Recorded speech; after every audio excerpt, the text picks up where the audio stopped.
Bismillahirrahmanirrahim. Dear students, how are you? I hope you are well. I am also well.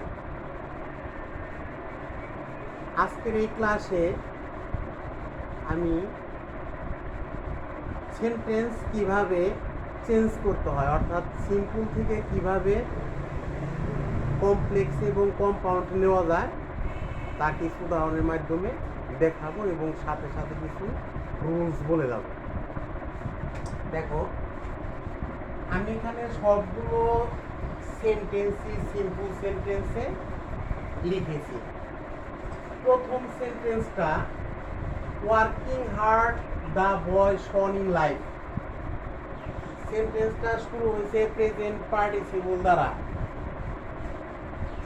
কোনো simple sentence present participle দ্বারা শুরু হলে তাকে complex করলে since when S দ্বারা শুরু হয়। তাহলে একটা কমপ্লেক্স হবে কি, আমি এখানে সিন্স হোয়েন এস এর যে কোনো একটা ব্যবহার করতে পারবো। যে ওয়ার্ডটা এই সেন্টেন্সে অ্যাপ্রোপ্রিয়েট আমি সেটাই ব্যবহার করব। তাহলে আমরা এস দ্বারা শুরু করি। এস দ্য বয়, এই ওয়ার্কিংকে এখন ভার্ব বানাবো। ভার্বের কোন ফর্মে থাকবে, প্রেজেন্ট ফর্মে না পাস্ট ফর্মে?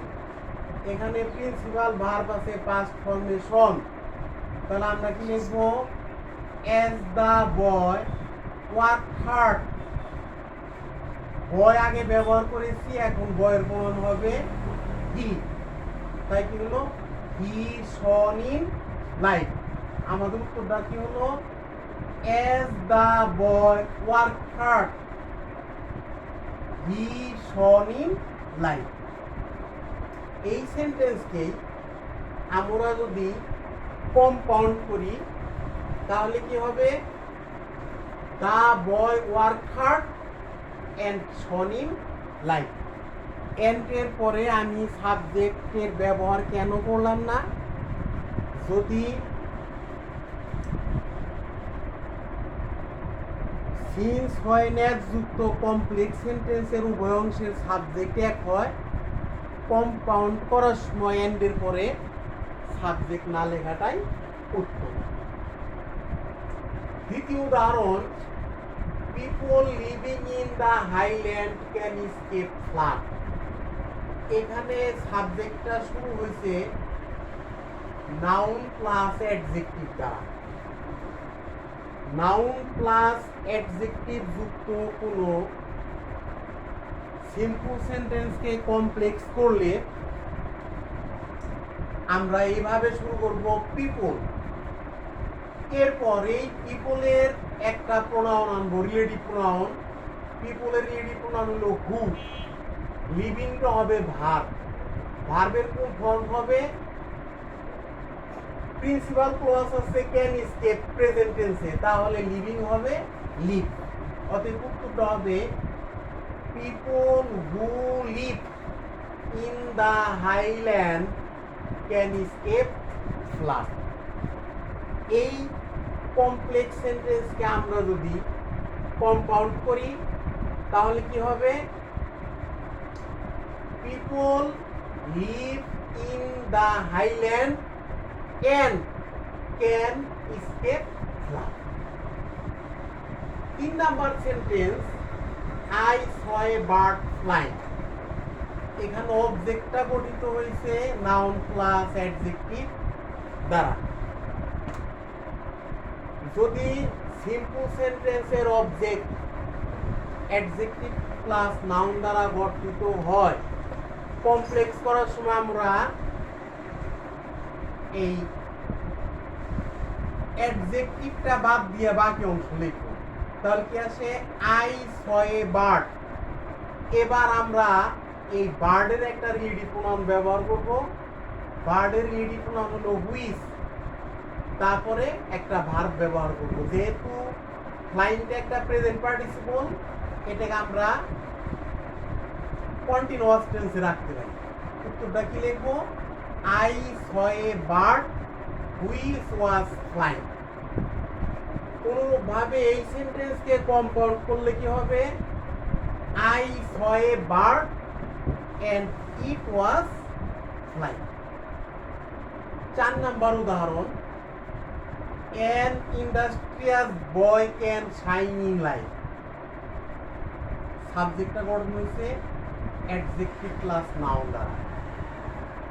অ্যাডজেক্টিভ প্লাস নাউন দ্বারা কোনো সাবজেক্ট গঠিত হলে তার আগে যদি প্রিপোজিশন আর্টিকেলস এ এন থাকে, কমপ্লেক্স করার সময় ওই এ এন কে ঠিকও রাখতে পারি, তবে দাতে পরিণত করা উত্তম।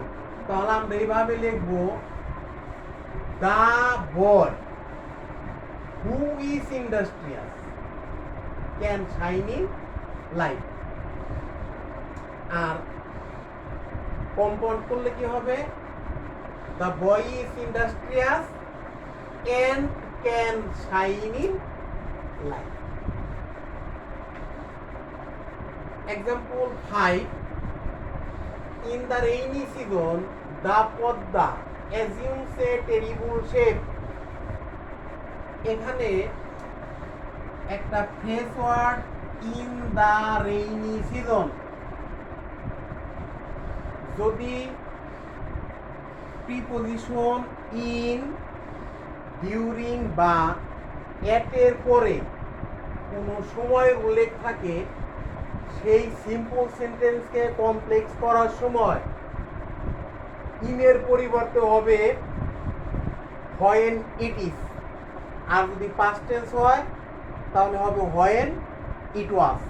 যেহেতু দা পদ্মা অ্যাজিউমস প্রেজেন্ট টেন্স, এই ইনের পরিবর্তে হবে when it is the rainy season the Podda assumes a terrible shape। এই লাইনটাকে আমরা যদি কম্পাউন্ড করি তাহলে হবে it is the rainy season and the Podda assumes a terrible shape। Example 6, এখানে আছে বাই প্লাস জিরান। বাই প্লাস জিরান যুক্ত সিম্পল সেন্টেন্সকে কমপ্লেক্স করলে ইফ দ্বারা শুরু হয়। ইফের পরে কি বসে? সাবজেক্ট বসে, ভার্বের প্রেজেন্ট ফর্ম বসে, বাকি অংশ বসে। তাহলে আমরা এই বাই প্লাস জিরান্টের পরিবর্তে লিখব ইফ, তারপরে সাবজেক্ট। সাবজেক্ট কোনটা? এই ইফ। তাহলে আমরা লিখব if you maintain discipline you can succeed in life. By plus gerund যুক্ত সিম্পলকে কম্পাউন্ড করলে বাইটা বাদ যায়, মেইনটেইনিং অর্থাৎ প্রেজেন্ট জিরান্টটা ভার্বের প্রেজেন্ট ফর্মে আসে। তাহলে এটা কি হবে? Maintaining discipline and you can succeed in life। Example 7, without plus gerund। Without plus জিরান্টের ক্ষেত্রে একে যদি আমরা কমপ্লেক্স করি, ইফ দ্বারা শুরু হবে, তবে সেন্টেন্সটি নেগেটিভ হবে। অর্থাৎ উত্তরটা হবে if you do not read attentively. তুমি যদি মনোযোগ সহকারে না পড়ো, you will not pass the examination. আর এই সেন্টেন্সটাকে আমরা যদি কম্পাউন্ড করি তাহলে মূল ভার্ব দ্বারা শুরু হবে, উইদাউট বাদ যাবে, রিডিং এর প্রেজেন্ট ফর্ম রিড। উত্তরটা হবে রিড অ্যাটেন্টিভলি, কমা উঠে অর হবে, or you will not pass the examination. Example 8,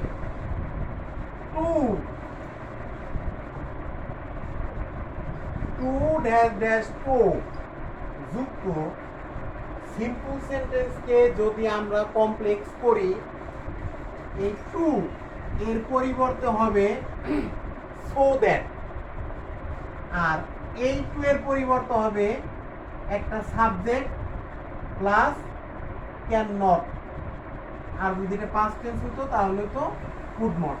তাহলে এর উত্তরটা হবে he is so weak that he can not walk.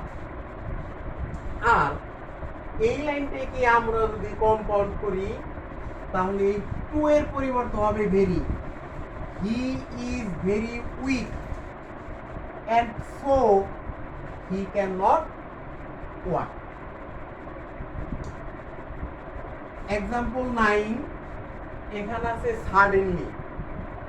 Simple সেন্টেন্সে যদি শিওরলি, সাডেনলি, নর্মালি, অকেশনালি ইত্যাদি থাকে, সেই সেন্টেন্সকে কমপ্লেক্স করার সময় suddenly it is sudden that, যদি ট্রুলি থাকতো ইট ইজ ট্রু দ্যাট, যদি সার্টেনলি থাকতো ইট ইজ সার্টেন দ্যাট। তাহলে আমরা কি লিখবো? It is certain that, sorry এখানে প্রিন্সিপাল ক্লজটা আছে পাস্ট টেন্সে, তাই এখানে হবে it was certain that he fell in danger. আর এই প্রিন্সিপাল ক্লজটা যদি প্রেজেন্ট টেন্সে থাকতো তাহলে তো ইট ইজ সাডেন দ্যাট। আর এই সেন্টেন্সটাকে আমরা যদি কম্পাউন্ড করি তাহলে হবে it was sudden and he fell in danger. 10 নং কোশ্চেনটি এখানে আছে the freedom fighters died in the liberation war are called martyrs. এখানে একটা পাস্ট পার্টিসিপলের ব্যবহার আছে। পাস্ট পার্টিসিপল যুক্ত সিম্পল সেন্টেন্সকে আমরা যদি কমপ্লেক্স করি তাহলে পাস্ট পার্টিসিপলের পূর্বের অংশ লিখবো। তাহলে কি সাবজেক্ট? দ্য ফ্রিডম ফাইটার্স লিখলাম, এরপরে এই দ্য ফ্রিডম ফাইটার্স এর রিলেটিভ প্রোনাউন ব্যবহার করব। ফ্রিডম ফাইটার্স ব্যক্তি, তাদের রিলেটিভ প্রোনাউন হবে হু। তাহলে আমাদের উত্তরটা হবে the freedom fighters who died in the liberation war are called martyrs.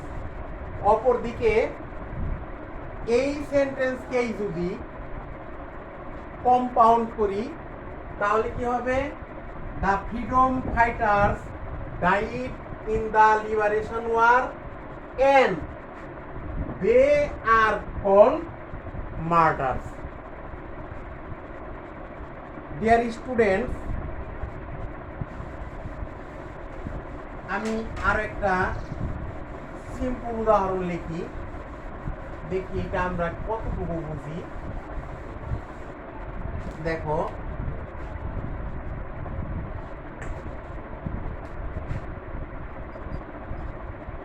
gold is a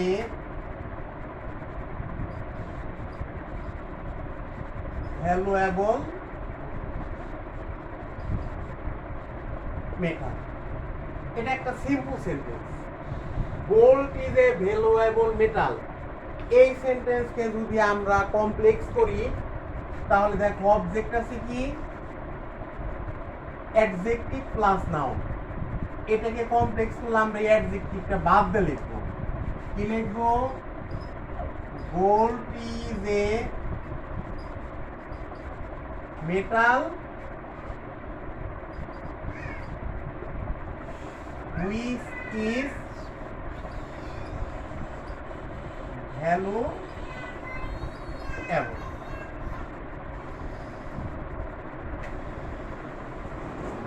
Dear students,